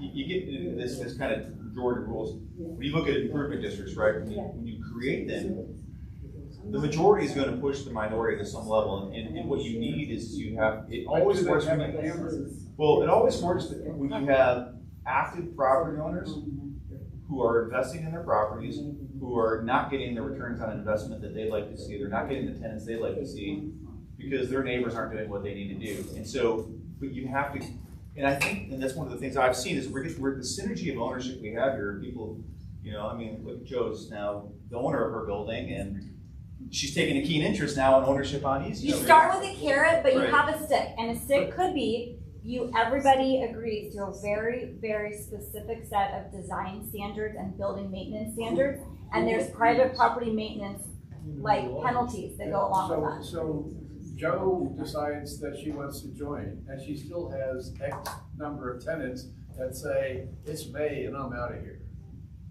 How do we solve that? Do we just have to wait them out? The way I'm solving it, Peter, is that any new tenant that goes in, part of their lease says they have to be open all year. And I've made that decision for any new tenant, that you have to be open. I completely understand that. Inheriting old ones, it's hard to change. But I also think the landlords need to work together more cohesively. I have a great relationship with Rob. I know he's the person we're talking about, the other end of the room. I have a great relationship with him. He doesn't like politicians. That's his shtick. Unfortunately, I'm not a politician. But there are things that can be done. And exactly what you said, Amy, there are some landlords that will not even pay for a light bulb. So perhaps there is something that the town can do to look at cohesive lighting around town and signage around town and things that perhaps are sometimes expensive that would help incentivize the tenant to feel that their frontage looks better because they don't have to pay for that. And neither does the landlord. It becomes a town marked. So Okay, to that point, so there's a couple different things that we have going on. Some of these things are kind of in play, right? So the facade program is gonna help some of those things. We're updating our zoning and things like that. And what I'd love to have is, because we are a town center, if there's a legal way with Arizona statute to say, okay, in town center, we can't regulate everything, but in town center, we can, and whatever it is, it's a voluntary district, it's the downtown alliance, or it's in our code with our design guidelines, they are specific, our laws as far as the tenants that can be in town center, right? So the dentist can't be in town center, but they can be over in Bosch's center, right? If we could create something that legally we can enforce. Now, there may be something in there that says this person's grandfathered in because they were in there prior to this going into play. When they go out, they're not. I don't know, but we need to find something, because we have a lot of people that want to participate, a lot of business owners, and then we have those that don't, and they just don't. And we can do all the things with lighting and all those things and getting everything better, but we need something concrete in place for the town, and I don't know what. I think that's your zone, that's the zoning overlay district opportunities, that's and you have some of that already probably in play, but that allows you to have very specific uses that are permitted and uses that are restricted or uses that are conditional. So it's something that you are hyper-focused on and gives you, but it's gonna take 10, 15, 20 years to grow out of your existing base. So here's the thing, you're true, but I think a couple things. It's gonna take time if you started, you know, we'd still be working on this if we started years ago. You need to probably have several of these layers at once put in. I think a zoning overlay district's important. I think a enhanced municipal services or business improvement district's important. With a private property business owners group, that downtown group that focuses on this. I think you also should look at private property maintenance ordinances. I'm not sure what your private property maintenance ordinances are, but I know in Gilbert, for example, they have really specific, those business owners will get fined if they don't uphold a certain standard. Code compliance. So that's the teeth portion of that. I don't think you leave with that. I think that's a piece that gets put into the design standards in the bid. You know, what the other thing is, though, that you're not mentioning, and I'll just talk about it, people might not like it, is it takes courage. Let me tell you something. About 25 years ago, there was a bunch of acreage on Shea Boulevard, just east of, and the 101 didn't exist there. And there was a lot of discussion about, well, you know, maybe we ought to build a hospital there, okay? Down the street on what was Bell Road, and about 40th Street, was a hospital already that was called Humana. Now it's called the Brownsville, I think, or something like that. Anyway, long story short, there were lots of people who said this can't be done, this can't be done, this can't be done. There's nobody that's going to come to that hospital. Well, there were a few people, including myself, who said, bullshit. We're going to build a hospital there. You said that? I said, no way. I'm shocked. I know you're shocked. Say that on the record. But the point is, we built that hospital, all right? And the only thing that was out there when that hospital got done, and we had Nancy Reagan come and do the opening remarks, was a Wells Fargo place. Yeah. That was on 90th or 92nd Street in Deolinda. In the first year, we had occupancy that on a good day was 22%. To the point where I asked all the employees to park in the patient lot, so it looked like we would have a little more activation. But the point is, it took courage to do that, because there were a lot of naysayers who said it'll never work, all the patients were going to go to 40th Street. And you can see where it's not. You know, it's a going concern, it's been expanded 4 times, etc. The other example is when the Mayo Clinic looked for a place. They first looked at Good Samaritan campus, they looked at the St. Joe's campus. And again, people said, well, this isn't the place for the Mayo Clinic, etc. Well, we managed, because we went back and talked before the Board of Governors in Rochester, Minnesota, because we knew there were 126 acres in Fountain Hills. Long story short, they ended up there. We had the medical staff of, at that point, the hospital on Shea wearing t-shirts that said hold the mail, right? Because they believed that all of the business was gonna go to the Mayo Clinic. But again, it turned out just fine. My only point behind that is it takes a champion. If you know what you want, it takes a champion to get it done. So it takes some courage. You know, if you constantly say, well, we're not gonna do anything until we're 100% sure it's gonna work, you never do anything. So the part that you preempted what I was gonna conclude with next steps, because you have these tactical things that you can do and organizations and improvement districts you can create, but you need a little bit of a big, hairy, audacious goal. And I think what we're, big, hairy, BHAG, the BHAG, the big, hairy, audacious goal. And I think that's exactly to your point, and that's why, and quite frankly, that's why we're saying you have, from our development perspective, from experts that we've talked to in development and redevelopment, 3 opportunities today to get something here. Now you've got to, I think you make a great point, you have to clean the ship, right? You have to put your best foot forward, but you don't have to have something perfect if you will want to take a risk and get the right type of huge entertainment tenant on the town hall site, for example.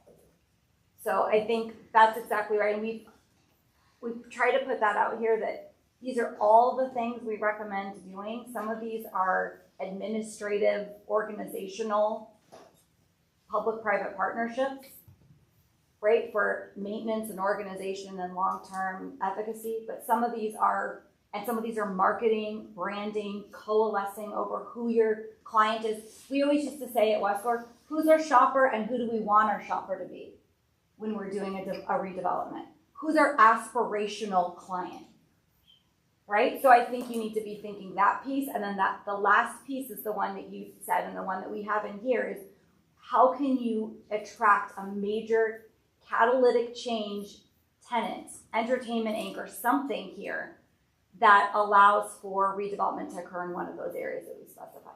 And you're exactly right. You've got to go out on the game plan. Yes, a big anchor that doesn't require any parking. Well, I would like to say with a great big hairy idea, you know, our gardens can be lifted to the level of the desert botanical garden, and that would be a feature. You think about toothpick shopping after you're dining at Keeler's or whatever, to walk the gardens and then shop, I think adds a dynamic that Carefree is. So right now, you know, I go to Keeler's, my kids join me there, so that's a younger age group. They're really happy with that restaurant. We just need more of that type. And they're kind of tired of the Cave Creek thing. It's a little bit too Western. Yeah. So. And you know, the building that Caring Corps is in with Giordano's, if Caring Corps leaves, and I understand there's likelihood that they're gonna, the Caring Corps is gonna be out of that end of the building, then that's a perfect place for a high-end restaurant. And then the entire building, Giordano's on one side and a new restaurant on the other. We have to make a link with that building to Easy Street, so we need a trellis. With trellises, with new sidewalks, with shade structures, with lighting. Yep. It could be remarkable. I would suggest we can immediately enhance the garden. It's not a lot of money. And that adds to the community pretty much immediately, while we're trying to deal with the other structural issues we talked about. Like I said, I talk to visitors all the time when I walk my dog, and they all really like your place, but sometimes say, is this all there is? And like I said, when we had a big storm, we didn't do anything to enhance ourselves, we just sort of let it languish. So that's an immediate thing we ought to be putting in our plan. Spend a few $1,000s and all of a sudden we've got something that's nicer. Close up that weird little side street behind the pavilion, maybe take out some of the parking. So as we probably coming to a conclusion, Yeah. so can we take away some action items that we can? Yeah, I was gonna suggest, let's think of, 3, 4, 5 kind of the common things we're talking about, and then, maybe afterwards you guys could form some focus groups around them or something, but there's been a lot of discussion around the garden and opportunities.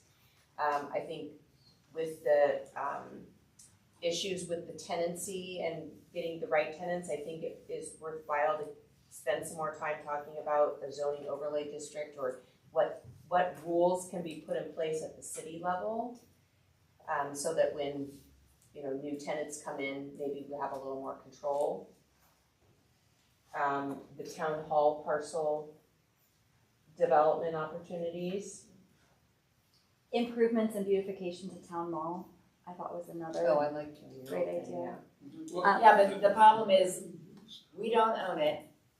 They're not interested in really doing anything else to it. And the mayor has actually had conversations with him and he's cleaned up some. But, so I think we have to stick with the ones that we've got control over, you know. But I think And then that's a work in progress, right? I think we keep talking and we keep moving and they keep saying, hey, we're gonna invest, and then they kind of back up, and then they're ready, and then, you know. Yeah, they were gonna paint, But we see progress there, and, but what I like about all this is how it all ties together, right? If we're talking about gardens and extending gardens into the commercial piece of it, and it all feels like it's right now it feels like it's chopped up. I agree with that. And how we make that happen, but that happens through what? Maybe a public-private partnership. That's how you put your bids together. How do you fund and finance these things? And I think that's the other key takeaway is that, you know, really bring in the private. I think it's a good opportunity for us to bring the private property ownership and the town together to share these costs and share these ideas. You know, Clint and I actually had a really good conversation yesterday, and we were talking about how that interactive part works, and you know, the idea of using trellises and how you look at your shade structure and all that other stuff. Because I think the shade is a great idea because that plays into how you can be open 365, and maybe it's not putting, you know, shade everywhere, but it's putting shade in strategic spots, in key areas that brings people to things, and maybe the shade structures themselves have some kind of interest to them, or they're part of the whole overall experience. That could be part of an art project. Yeah, right. The structures that hold the shade. But art project. But it seems to me, and it goes back to one of my first comments about drivers, it seems to me that a zoning overlay district should be one of the first things that we do, because that in and of itself helps define what the next steps are after that. So rather gives you than some talking regulatory about how many plants we plant, or how many shade sails we put up, etc., I think one of the first things that we can do fairly immediately is to create the zoning overlay district. So how do we do such a thing? Well, the thing is, okay, because Stacy's here, she can probably comment. It's like, we have the zoning and design guidelines that are all kind of occurring now. The zoning overlay was in the strategic plan. It is like a year from now. It's a matter of time and effort. So Stacy, you could maybe talk to. Well, what I would say is it's sort of like figuring out what the priorities are. And I think when we went through the strategic plan, you kind of laid out a certain sort of road, you know, path to getting certain things done. I think that fell lower than some other priorities, right? So I think it's maybe revisiting that strategic plan and determining. And I think that was the whole point of the strategic plan, have priorities changed, and maybe they have. You know, so then it's just sort of working through that process, just like we've worked through any other kind of either general plan or zoning ordinance. I mean, you know, we could probably think about some of those things in our zoning ordinance update, but I think the overlay gets you more, and it relieves some of the criteria that kind of fight what we're all talking about here right now. Correct, and I think if we're looking at the focus thing, then maybe we need to have a strategic planning meeting and maybe make some revisions if we think that. Yeah, that's so annually we update the strategic plans. That's coming up in the next couple months. So I hear zoning overlay district, maybe like looking at the bid or enhancing school services. I think also what's really important is, and we talk about town hall development, redevelopment, garden sundial activation and enhancement, but I think a little bit is understanding and tenant attraction and demographic analysis. And this is who are your clients, and that's really, honestly, a sophisticated marketing and branding exercise. So I think that should be something that's kind of top of the heap too. It is an important point, and it's one of the things that we should be doing is looking at the enhanced market analysis. So we have like market reports, and we have one that was not done too long ago But then looking forward, thinking, and maybe you can talk with Mag and Scottsdale and others, and figuring out, and the developers themselves, what's your timing, what's the building gonna look like? And we look at it from a strategic level, and you know, it's, when you're in a big community, it's easy to get that information. When you're in a small community, you have to reach out around you. It's a little bit more difficult, but it's something that definitely needs to happen. And it's something I know that as an agency is one of the things we probably should start focusing on pretty quick here. So one of the things you have up there is targeted tenant recruitment. So, I mean, this stuff can't go in series. I mean, someone might say, well, we can't do targeted tenant recruitment until we figure out the market and do this analysis. Well, that just takes forever. So I would suggest we have some targeted tenant recruitment. And you've generated some ideas. And I would say we need to get on with that. And I mean, we've talked about it as well. But do we have the necessary foundation to sell that, is the question, in town? Well, the things will sit idle and vacant for months on end. Just be focused. Be focused. If you're looking for, if you're doing targeted tenant attraction for a town hall, cataclystic, Oh, that. right? If you something you have to think about. What do we have control over, and what can we marry that with? But we have two conversations going on. One is, and I know we had a little piece of the scope of work that was about some of the vacant space that we have. And I know that, and I think that's maybe where you're going with this, Mayor, is you know, we've got this ACE space sitting out there. We need to be focused and targeted. And I know Alon's been all over me to figure that one out. Was that in this report that you provided? Yeah, that was the secondary the part. second Yeah. smaller one. Okay, great. So you guys have that too. Okay. Yeah, but to that point, yeah, that's one of the things that we really need to get on with. But again, it's just how it fits in with the overall needs of the community, right? So what are you putting in there that's going to move the needle? So is it a pharmacy? To your point, are we getting? What is it that this helps drive it, right? You're telling us focus on needs in that area that are going to focus on the community, and I think those are the things that we just need to bring it down to.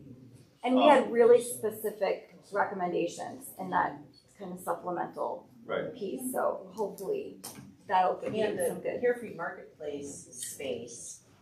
You know, I can't see her name, but had mentioned, do we have the foundation?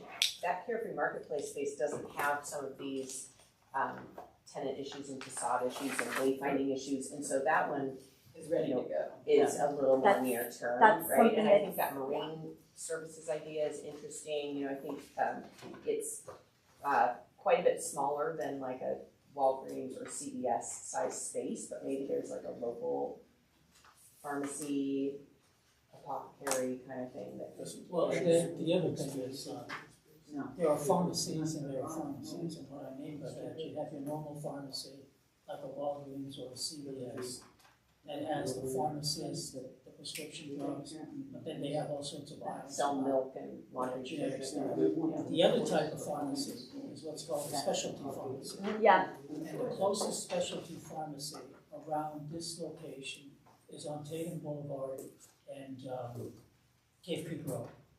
Now again, if you go back to the whole idea of demographics, you know, wouldn't it be nice if all us old folks didn't have to drive all the way down there to get our specialty drugs? What are the specialty drugs? The drugs that people who have cancer have to access, just as one example, etc. So again, you know, John and I had, the mayor and I had this conversation about what can we do with the Ace Hardware space, the vacant space? Well, you've got Bashas'. Most grocery stores nowadays have a pharmacy component to it. Yeah, but not Bashas'. Like not Bashas'. Well, what about at least talking to the owners of Basha, breaking out that wall and putting in a pharmacy / specialty pharmacy? That would be very convenient for a lot of different people. I've talked to them already. Yeah, Talk to them. we didn't talk to Ralph. Bad idea. I talked to Johnny Bash. Yeah, oh, that's right, yeah. But anyway, I'm not the distance here. No, that's You're right. on the right. That's right, but it's stuff like that that we could pursue in terms of conversation, in terms of outreach, without having to spend the next 24 months debating it. Yeah, like the just do it category. Just do it, yeah, the making commercial, just do it. I stole that. Well, we can give you our notes, Steve, so you can layer them on to all the things, and I know you've been gathering a lot of information too. We can also, I have a recommendation, I don't know if I can share with you on kind of that, defining the demographic, psychographic stuff, if you would like that, you know, so we can definitely provide input there if you guys want to go down that path. Yeah. The slides. Yeah, I will, We'll send it out. I will send that out, You have the slides with me already. Oh, yeah. Yeah, I have the slides. We'll get them up, and I'll give them to Madison. We'll get them on the website, Yeah. everything on there, so everybody has it. And I mean, honestly, this level of participation is kind of incredible. So to have, you know, so many people, leadership in the community that are focused, I think what we wanted to see is it's not quite so disparate. It just needs some focus and it needs some discipline. So hopefully. Thank you for letting us have this opportunity. Yes. Thank you for being here. Okay. Stadium. I think we're, Yes, you've got like some of the we'll changes. come back to Heather and Amy, maybe to flush out some of these specifics and how to move some of these initiatives forward. Maybe there's like 4 or 5 of them. Yeah, I think that's right. Yeah. I think hopefully that's very simple. And then just give us some direction on how to move. Yep. No, So I think we agree on, for the most part, on doing these. Yeah, actually, yeah, taking some active steps forward. Exactly, we gotta do this. Yeah, okay, right. Okay, so. Yeah, and we're sorry, this was really dense. This is, I'm sure it put some people to sleep, but we wanted to be detailed and thorough because these issues deserve it.